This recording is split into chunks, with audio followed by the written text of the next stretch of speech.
Hallo Freunde, was bedeutet es, Atheist zu sein? Zunächst ist es eine Befreiung von Denkmustern und Zwängen.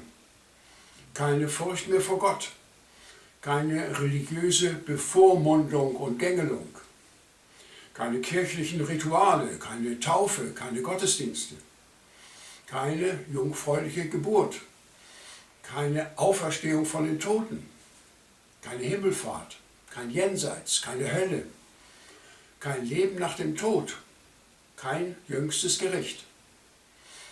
Das ist aber nur die eine Konsequenz. Die andere ist, dass der Sinn des Lebens nicht mehr von außen vorgegeben wird.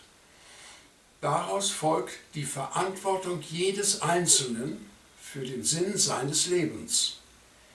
Wer frei ist von Vorgaben anderer, muss selber denken, muss sein Leben selber planen, muss versuchen, das Beste aus seinem Leben zu machen.